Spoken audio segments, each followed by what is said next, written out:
नमस्कार, स्वागत है आपका ईटी नाउ स्वदेश पर। आप देख रहे हैं गुड मॉर्निंग स्वदेश। मैं हूं आपके साथ अशेषा अध्वर्यु और अगले आधे घंटे में हम आपको बताएंगे ग्लोबल बाजारों से क्या संकेत निकल कर आ रहे हैं, खबरों के दम पर, ब्रोकरेज रिपोर्ट्स के दम पर कौन से स्टॉक्स फोकस में रहेंगे और इसी के साथ हमारे साथ कई सारे दिग्गज मेहमान जुड़ेंगे जो आपको आज के सत्र के लिए रणनीति और स्टॉक स्पेसिफिक आइडियाज बताएंगे और कमोडिटी मार्केट पर भी नजर डालेंगे। लेकिन सबसे पहले गिफ्ट निफ्टी की बात करें तो थोड़े से कमजोर ओपनिंग के संकेत यहां से निकल कर आ रहे हैं। करीब 55 अंकों की गिरावट के साथ 23,720 के आसपास गिफ्ट निफ्टी ट्रेड करता हुआ। एशियाई बाजारों से भी आज सुबह मिले जुले संकेत ही निकल कर आ रहे हैं। जापानीज मार्केट की बात करें तो यहाँ पर कमजोरी है, 300 अंकों की कमजोरी निके इंडेक्स में दिखी है। कॉस्पी यानी कोरियन मार्केट की बात करें तो यहाँ पर सपाट ओपनिंग आज सुबह दिखा है, लेकिन चीन और हांगकांग के बाजारों में भी थोड़ी सी कमजोरी है। CSI 300 इंडेक्स आधे % की गिरावट के साथ कारोबार कर रहा है। तो एशियाई बाजारों से संकेत ठीक ठाक, लेकिन गिफ्ट निफ्टी से कमजोर ओपनिंग के संकेत निकल कर आ रहे हैं। अमेरिकी बाजारों की बात करें तो अमेरिकी बाजारों में भी कल मिलाजुला कारोबार दिखा। नैस्डैक कंपोजिट थोड़े से सुस्ती के साथ बंद होता हुआ नजर आया। डाउ जोन्स में 0.25% 1/4% की तेजी दिखी। वही S&P 500 की बात करें तो ये भी हरे निशान में कल बंद होता हुआ नजर आया। याद रखें, फेडरल रिजर्व के दिसंबर के मीटिंग की मिनट्स आई जहां पर इन्फ्लेशन स्टिकी है ऐसा निकल कर आया, जिसके चलते 2 रेट कट की जो उम्मीदें लगाई जा रही है 2025 में, उस पर भी डाउट्स या क्वेश्चंस रेज किए जा रहे हैं। तो शायद अगर 2 रेट कट भी ना हो तो वो नेगेटिव होगा इक्विटी मार्केट के लिए और इसी के चलते थोड़ा सा दबाव पिछले कुछ दिनों से अमेरिकी बाजारों में दिखा है। टेक्नोलॉजी शेयरों में फिर एक बार दबाव दिखा। याद रखें, कल के सत्र में भी कई सारे टेक्नोलॉजी स्टॉक्स पर फोकस था और कल फिर एक बार वॉल स्ट्रीट पर टेक्नोलॉजी स्टॉक्स पर एक्शन दिखा।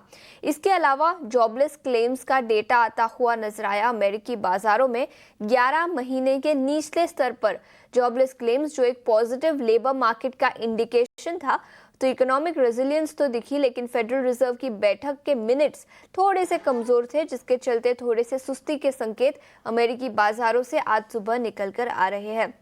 अमेरिकी फ्यूचर्स की बात करें तो वहां पर भी आज सुबह नरमी है। S&P 500 फ्यूचर्स 0.1% की गिरावट और नैस्डैक 100 फ्यूचर्स में भी करीब 0.1% की गिरावट आज सुबह दिखी है। लेकिन याद रखें, आज अमेरिकी बाजार बंद रहेंगे, जिसके चलते कल कोई अमेरिकी बाजारों से संकेत नहीं आएंगे, लेकिन कई सारे इकोनॉमिक फैक्टर्स जिस पर ग्लोबली सबकी नजर रहेगी, अगले हफ्ते भी कई सारे मैक्रो फैक्टर्स आते हुए नजर आएंगे। इसी के साथ भारतीय बाजारों में तिमाही नतीजे आने शुरू हो चुके हैं और अगले हफ्ते अमेरिकन मार्केट में भी कई सारे प्राइवेट बैंक्स अगले हफ्ते नतीजे पेश करेंगे, तो उस पर भी सबकी नजर रहेगी। यूरोपियन बाजारों में कल मिला जुला कारोबार दिखा। कैक और डैक्स में कमजोरी के साथ बंद होते हुए नजर आए, लेकिन फुट्सी यहां पर भी सुस्त कारोबार कल के सत्र में दिखा। वही कमोडिटी मार्केट की बात करें तो कच्चे तेल में पिछले कुछ दिनों से उबाल दिखा है। करीब $76-77 पर बैरल के आसपास कल भी कारोबार कर रहा था, लेकिन 2 दिनों की तेजी आज के सत्र में भी वहां पर थोड़ी सी कमजोरी दिखी है। सोने की बात करें तो 2 दिनों की तेजी के साथ आज थोड़ा सा सुस्त कारोबार, करीब $2,675 पर आउंस के आसपास गोल्ड फ्यूचर्स ट्रेड करता हुआ। वही चांदी की बात करें तो 5-6 दिनों से लगातार वहां पर तेजी दिखी है और आज भी $30 पर आउंस के पार ट्रेड करता हुआ। तो सोने और चांदी में आज थोड़ी सी हल्की सी बढ़त आज सुबह देखने को मिली है। वही FIIs और DIIs के आंकड़ों की बात करें तो कंसिस्टेंट पिछले कुछ दिनों से बिकवाली का ट्रेंड दिखा है, आज भी यानी कल भी कंटिन्यू होता हुआ नजर आया। फॉरेन इंस्टीट्यूशनल इन्वेस्टर्स ने करीब 3,360 करोड़ के शेयर बेचे। वही DIIs ने करीब 2,700 करोड़ के शेयर कल के सत्र में खरीदे। इंडेक्स फ्यूचर्स की बात करें तो 1,400 करोड़ की बिकवाली दिखी। इंडेक्स ऑप्शंस में 24,000 करोड़ की बिकवाली, स्टॉक फ्यूचर्स में 2,400 करोड़ की बिकवाली, वही स्टॉक ऑप्शंस में करीब 6,100 करोड़ की बिकवाली कल के सत्र में दिखी। लेकिन याद रखें, पिछले कुछ दिनों से बिकवाली का ट्रेंड दिखा है और अभी करीब 5-6 दिनों में 11 से 12 हज़ार करोड़ की बिकवाली फॉरेन इंस्टीट्यूशनल इन्वेस्टर्स ने कैश मार्केट में भारतीय बाजारों में की है। कल के सत्र में तो काफ़ी वॉलेटिलिटी दिखी, लेकिन आज के सत्र में कौन से लेवल्स पर नज़र रखनी चाहिए ये बताने के लिए अब हमारे साथ डिम्पी जुड़ चुके हैं। Dimpy, good morning. काफ़ी वॉलेटाइल दिन था, लेकिन निफ्टी फ्लैट बंद होता हुआ नजर आया कल। आज कौन से लेवल्स पर नज़र रखनी चाहिए और रणनीति किस तरह की बनानी चाहिए? आशीषा, गुड मॉर्निंग। देखिए, कल मार्केट में वॉलेटाइल सेशन जरूर था, लेकिन लेवल्स को अचीव रह गया। यानी कि जिन लेवल्स को आपको अचीव करना था वो मार्केट से नहीं दिखाए। अगर आप पिछले 4 दिन के ट्रेंड को देख रहे हैं, राइट फ्रॉम फ्राइडे फ्राइडे बाजार गिरा, मंडे मार्केट के अंदर एक्सट्रीम गिरा, ट्यूसडे मार्केट के अंदर हल्की रिकवरी आई, के अंदर कल फ्लैट हो गया, या फिर मैं बोलूंगा बैंक निफ्टी के हिसाब से कमजोर हो गया। तो हो क्या रहा है कि पिछले 4 दिनों में से 3 दिन आपके वीक साइड पे गए और एक दिन का जो पुल बैक था वो बहुत ही कमजोर पुल बैक था। इसलिए जो पुल बैक आ रहा है वो कमजोर है और जो फॉल है वो एक्सटेंड कर रहा है। At the net shell market में ये कहा जा सकता है कि तो अभी भी कमजोरी प्रिवेल कर रही है। कल के पुल बैक को आप ना देखें, कल के फॉल को भी देखें, दोनों को देखना होगा एडजस्टमेंट में। अगर आप कल के फॉल को देख रहे हैं वो भी काफी सीवियर था। 1 मिनट के लिए 700 पॉइंट तक बैंक निफ्टी ट्रैक कर गया था और निफ्टी के अंदर भी करीब 200 पॉइंट चले गए थे और उसने 23,500 को भी टेस्ट कर लिया। खैर, any how in any case बाजार फिर भी थोड़ा बहुत रिकवर करके आया। देखिए, मार्केट के पास 2 अच्छी चीजें भी है और 2 खराब चीजें भी है। पहले मैं अच्छी चीजों का जिक्र करता हूँ। मार्केट के पास थोड़ा ओवरसोल्ड की पोजीशन है, जैसे बैंक निफ्टी में, क्योंकि एक के पीसीआर के नीचे चल रहे हैं तो ओवरसोल्ड है मार्केट, तो बाय आ सकता है। दूसरा, मार्केट के पास एक अपॉर्चुनिटी है कि इवेंट से पहले अर्निंग्स के दौरान मार्केट एफआईएस को वापस इंडिया में इनवाइट करे और ठीक बजट से पहले मार्केट के अंदर एफआईएस थोड़ा बहुत अपनी प्लेसमेंट्स करे। ये 2 अच्छे पॉइंट्स हैं जो मार्केट अभी भी डिस्काउंट करेगा या इसको करना चाहिए। 2 नेगेटिव पॉइंट्स क्या है? नेगेटिव पॉइंट्स है कि रिटेल के पास, या फिर मैं बोलूंगा कि मार्केट में पोजीशन खचाखच भरी हुई है। आप ये मान के चलिए 5 लाख से ज्यादा के कॉन्ट्रैक्ट अभी भी सिस्टम में खड़े हुए हैं। तो ये चीज ना बाजार को इतना हैवी कर देते हैं कि बाजार चल ही नहीं पा रहा है, ना बाजार ऊपर जा रहा है ना नीचे जा रहा है, और ये करेगा भी नहीं क्योंकि हैवी ओआई है और पार्टिसिपेशन बहुत है रिटेल का। यू कांट बिलीव कि रिटेल के पास 68% लॉन्ग पड़ा है इस समय, यानी इससे ज्यादा वो जाते नहीं है। जितना मैक्सिमम जाते हैं वो उतनी ही लॉन्ग पोजीशंस लेके भी बैठे हुए हैं वो सब। तो थोड़ा बहुत शेडिंग होनी चाहिए, थोड़ा बहुत क्लेवरली मार्केट को नीचे ऊपर करके थोड़ा रिटेल्स की पोजीशंस को लाइट करना पड़ेगा।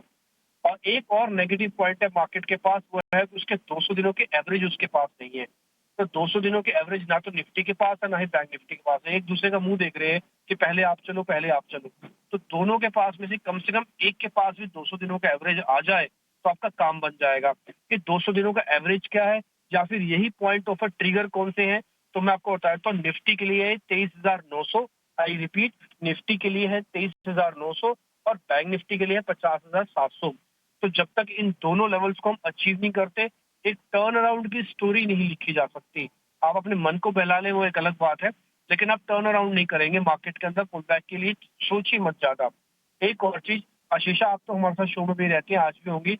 आपको हमने कई बार आपके सामने वर्ड किया कि एक्यूमुलेट करना है। अभी बहुत हद तक बड़े लेवल से बाइंग नहीं करते क्योंकि मार्केट शेक कर रहा है। आप एक ही 2-2 लॉट एक्यूमुलेट करते रहो, इकट्ठे करते रहो। जब जब भी डिप मिले 2-2 लॉट लेते रहो।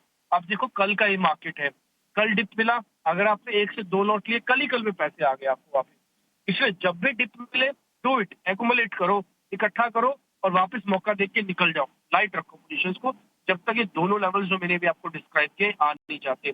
फिलहाल रेंज में आज भी मार्केट रहेगा। आगे लेवल्स हमें भी 8 बजे के साथ आपसे डिस्कस कर लेंगे। वैसे मोटा मोटी आप यही समझिए कि 23,800 और साथ ही 24,000 की रेंज है, ये रेजिस्टेंस रेंज है, और 23,500-600 वाला एक सपोर्ट रेंज है निफ्टी का हो गया। और बैंक निफ्टी के अंदर 49,800, 49,500 एक सपोर्ट एरिया है और 50,200, 50,500 एक टफ रेजिस्टेंस एरिया है। तो फिलहाल ये पॉइंट्स भी है। 5 शेयर एफ एंड बैन में है, पुट रेशियो मैंने आपको बता दी, और ट्रेंड कुछ खास मन देना मार्केट के। ठीक है, तो 5 स्टॉक्स एफएनओ बैन और डिप्स पर खरीदारी की राय डिम्पी ने दी है। शुक्रिया। पूरी डिटेल्स के साथ 8 बजे फिर एक बार जुड़ेंगे जहां पर विस्तार में सभी चीज़ों पर चर्चा करेंगे। लेकिन अभी बाजार पर रणनीति बताने के लिए हमारे साथ लक्ष्मीकांत शुक्ल जी भी जुड़ चुके हैं। लक्ष्मीकांत जी, बहुत बहुत शुक्रिया समय निकालकर अब हमारे साथ जुड़ने के लिए। और अभी अभी आपने डिम्पी जी को सुना होगा, उनका कहना है कि बाय और डिप्स की रणनीति बनानी चाहिए इस बाजार में। आपकी क्या स्ट्रैटेजी होगी आज? शुक्रवार आशीषा जी, जैसा कि हमने कल देखा था कि मार्केट लोअर लेवल पे हमें एक पुल बैक मूव देखने को मिला था। बट वो पुल बैक मूव तभी बाइंग में कन्वर्ट हो सकता है जब निफ्टी 200 SMA के ऊपर ट्रेड करना स्टार्ट करे, जो कि 23,900 के लेवल्स के आसपास आ रहा है। हालांकि कल निफ्टी ने अपने जो प्रीवियस लो थे उनको रिस्पेक्ट किया था, बट अभी भी यही लगता है कि अगर कंसोलिडेशन होता है लोअर लेवल्स से तो फिर हमें नीचे का ब्रेकडाउन मिल सकता है। हालांकि आज एक्सपायरी है तो हमें दोनों ही साइड के मूव देखने को मिल सकते हैं। तो मुझे लगता है कि अगर एक बार मार्केट 23,460 के ऊपर डिफेंड कर ले जाता है तो वहां से एक शॉर्ट टर्म का पुल बैक हमें दिखाई दे सकता है 23,800 से लेकर 23,900 तक के जोन के लिए। और अगर 23,460 के नीचे मार्केट इस लेवल को ब्रेक कर देता है तब हमें फर्दर सेलिंग देखने को मिल सकती है टुवर्ड द लेवल्स ऑफ 23,260। तो जो रेंज रहेगा मार्केट का वो 23,460 से लेकर 23,900 तक रह सकता है।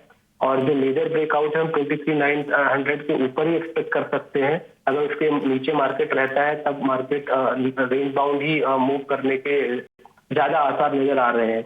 वहीं पर बैंक निफ्टी की अगर बात की जाए, बैंक निफ्टी में भी कमजोरी नजर आ रही है। यहाँ पर बैंक निफ्टी ने इन्वर्टेड पोलैंड फ्लैग का ब्रेकडाउन दे दिया है। अभी वो अपने सारे की मूविंग एवरेज के नीचे सस्टेन कर रही है।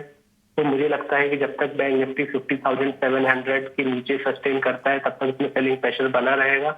और अगर 49,600 के नीचे आता है देन आफ्टर हमें फिर से एक सेलिंग प्रेशर देखने को मिल सकता है बैंक निफ्टी में टुवर्ड द लेवल्स ऑफ 49,000।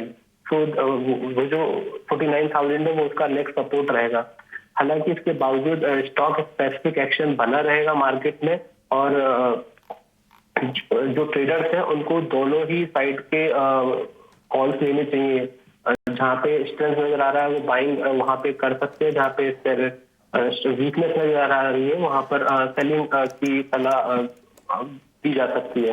इसी मुताबिक मेरे दो रिकमेंडेशन भी हैं आज के। सबसे पहला मैं अपने जो बाइंग रिकमेंडेशन है उसके बारे में बात करूंगा। वो है Tata Motors.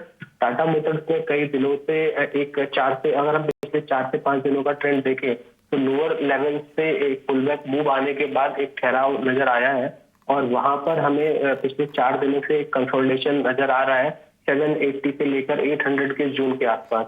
Expected breakout Tata Motors में 800 के ऊपर है। अगर 800 के ऊपर निकलता है तो वहां से हमें 850 तक के लेवल टाटा मोटर्स में दिखाई दे रहे हैं जो कि हमारे टारगेट है। और लोअर साइड पे 770 से लेकर 775 का अच्छा सपोर्ट भी है। तो जब तक उसके ऊपर टाटा मोटर्स सस्टेन करता है तब तक हम ये अपसाइड का व्यू मेंटेन रख सकते हैं इस स्टॉक में। दूसरा जो स्टॉक है वो सेलिंग के लिए है। तो हमें करंट मंथ के कॉन्ट्रैक्ट में CSC शॉर्ट करना है।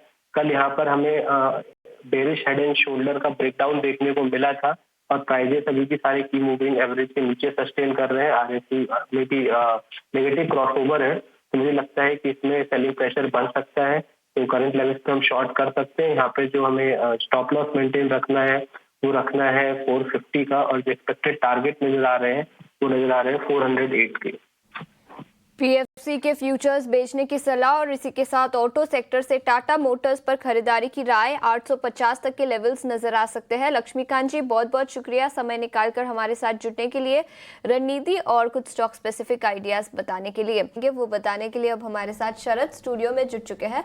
शरद गुड मॉर्निंग। कई सारे अपडेट्स आए हैं मेटल सेक्टर से, कुछ माइनिंग प्राइस रिविजन्स भी हुए हैं, बताएं कौन से स्टॉक्स फोकस में रहेंगे। गुड मॉर्निंग आशीष। तो ऑफ कोर्स मेटल स्पेस में एक्शन जरूर है और ऑफ कोर्स सीमेंट स्पेस में भी थोड़ी बहुत एक्शन देखने मिल रही है। पिछले दिनों ब्रोकिंग रिपोर्ट्स की भी इम्पैक्ट आई है, लेकिन आज जो है खबर स्पेसिफिक कुछ कॉर्पोरेट एक्शंस हैं और कुछ आपके अपडेट्स हैं। सबसे पहले बात करते हैं TCS के। अब जो है थर्ड क्वार्टर का अर्निंग स्टार्ट होने वाला है और लार्जली IT के अगर आंकड़े की बात करें तो थोड़े कमजोर देखने वाले हैं क्योंकि थर्ड क्वार्टर जनरली जो होता है फरलोज होते थोड़ी वीक क्वार्टर मानी जाती है थर्ड क्वार्टर कोई भी फाइनेंशियल ईयर का। यहाँ पे आंकड़ों की बात करें तो रेवेन्यू का ग्रोथ लगभग फ्लैटिश रह सकता है और कांस्टेंट ग्रोथ में भी जो है ये आंकड़े थोड़े फ्लैटिश देखने मिल सकते हैं।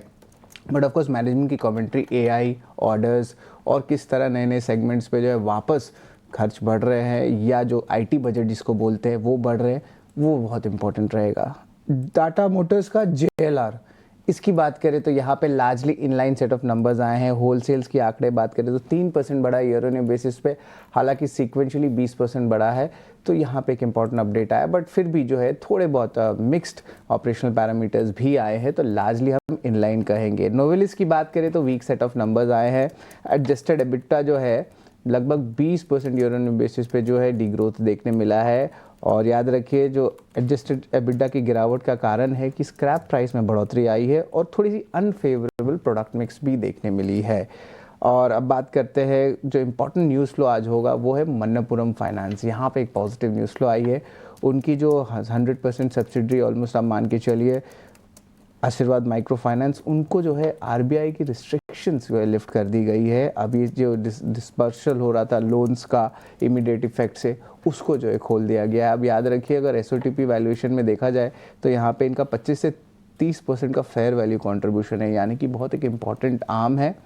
और ऑफ कोर्स इनकी आईपीओ की भी चर्चा चल रही है और रेगुलेशंस के हिसाब से इनको आईपीओ लाना चाहिए अप्रैल, माने अगले 3 महीने में लाना चाहिए। अगर वो नहीं आ पाता है तो इनको फिर से रीअप्लाई करना पड़ेगा सेबी के साथ। तो मन्नपुरम फाइनेंस के लिए पॉजिटिव न्यूज़ फ्लो आज देखने मिलेगा। बीएचईएल की बात करें तो इन्होंने कमीशनिंग कंप्लीट कर ली है 2 यूनिट्स के लिए। हाइड्रो इलेक्ट्रिक प्रोजेक्ट है भूटान में, और वही आनंद राठी वेल जो है बोर्ड कंसिडर करने वाली है बोनस इशू 13 जनवरी के मीटिंग में। लुपिन के लिए भी पॉजिटिव न्यूज़ फ्लो है, उनको EIR मिला है यूएसएफडीए द्वारा उनके पीथमपुर मैन्युफैक्चरिंग फैसिलिटी में। और आखिर में बात करें तो NMDC की जो है प्राइस चेंजेस आई है। अक्टूबर के बाद जो है पहली बार जो है उन्होंने अपडेट किया एक्सचेंज फाइलिंग में कि प्राइस चेंज हुई है। लंप प्राइसेस लगभग 5.5% की गिरावट हुई, लगभग 6000 प्रति टन पे जो है प्राइसिंग रहेगी। और फाइन्स की बात करें तो यहाँ पे भी 6.5% का डाउनटिक देखने मिला है। तो ये प्राइस चेंज जो है 9 जनवरी यानी कि आज से लागू होने वाली है। तो ये इंपॉर्टेंट अपडेट्स है जिस पे आपकी आज नजर होनी चाहिए। बिल्कुल, फार्मा सेक्टर के कुछ स्टॉक्स, इसी के साथ TCS पर तो नजर रहेगी ही, लेकिन पूरे IT सेक्टर पर TCS के नतीजों के बाद फोकस रहेगा। शरद, शुक्रिया पूरी डिटेल्स के साथ हमारे साथ जुड़ने के लिए। आगे बढ़ते हैं, ब्रोकरेज रिपोर्ट्स कहां पर निकल कर आई है वो बताने के लिए अब रविंदर हमारे साथ जुड़ चुके हैं। Ravinder, good morning. कहां पर है ब्रोकरेज रिपोर्ट्स और हमें नजर कहां पर रखनी चाहिए?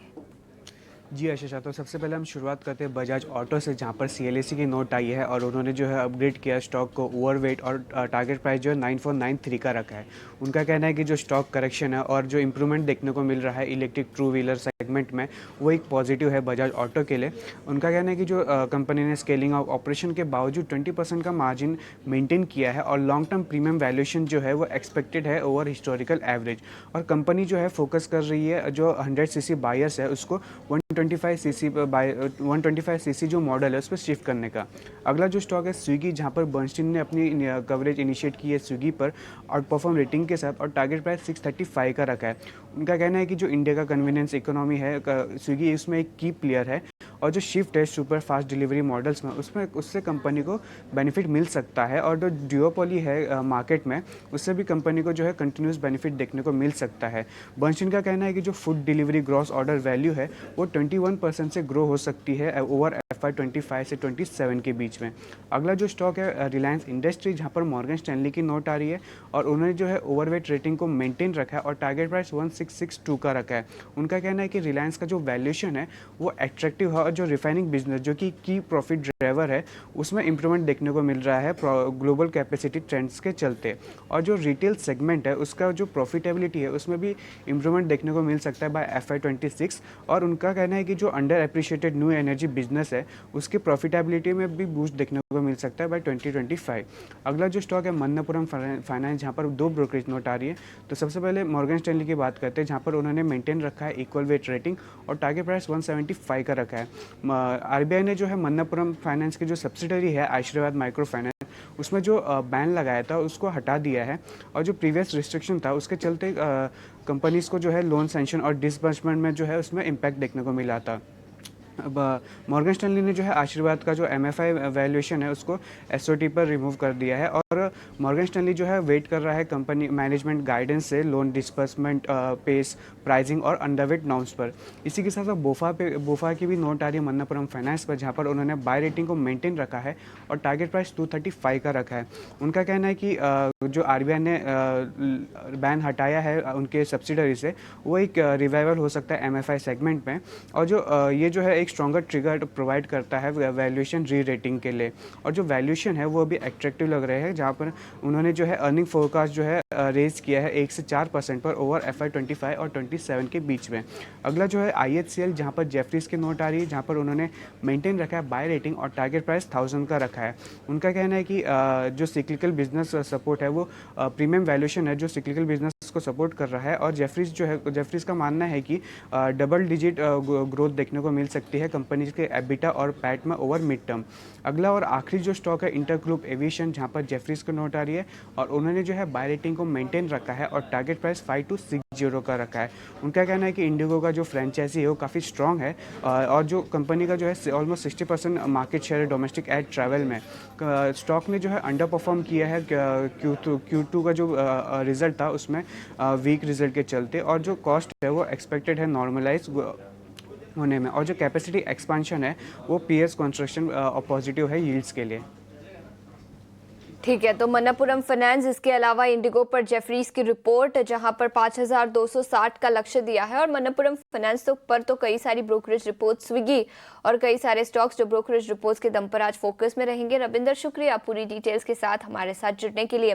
लेकिन आगे बढ़ते हैं, कमोडिटी मार्केट पर रणनीति बताने के लिए आज हमारे साथ भाविक पटेल जुड़ चुके हैं। भाविक सर, गुड मॉर्निंग और शुक्रिया समय निकालकर जुड़ने के लिए। बताएं कमोडिटी मार्केट में कैसी रणनीति बनानी चाहिए? Good morning. देखिए, कल जो प्राइवेट नॉन फार्म पेरोल के डेटा है वो थोड़े वीक आए हैं, जिसकी वजह से गोल्ड और सिल्वर दोनों में इवनिंग सेशन में हमने तेजी देखने को मिली। एक्सपेक्टेड है कि वो दोनों कंटिन्यू हो सकती है, जहां पे सोना 77,400 के करीब बाय कर सकते हैं 78,000 के टारगेट के लिए, और चांदी 90,300 के करीब बाय कर सकते हैं 91,300 के टारगेट के लिए। कच्चे तेल की बात करें तो कच्चे तेल आई थिंक अभी ओवरबॉट हो चुका है, यहाँ से थोड़ी बिकवाली और दिख सकती है। तो कच्चे तेल में बिकवाली की राय होगी 60 to 60 के टारगेट के लिए, 6350 के करीब। और नेचुरल गैस में भी हम देख रहे हैं कि फंडामेंटल्स काफ़ी स्ट्रांग हैं, तो नेचुरल गैस में भी 309 के करीब बाय कर सकते हैं 317 के टारगेट के लिए। ये रणनीति कमोडिटी मार्केट पर। भाविक सर, बहुत बहुत शुक्रिया समय निकालकर हमारे साथ जुड़ने के लिए और कमोडिटी मार्केट पर रणनीति बताने के लिए। इतना ही समय था इस शो पर। जाते जाते गिफ्ट निफ्टी पर एक बार नजर डाल लेते हैं। करीब 55 अंकों की गिरावट के साथ 23,730 के पास गिफ्ट निफ्टी ट्रेड करता हुआ। ब्रेक के बाद हम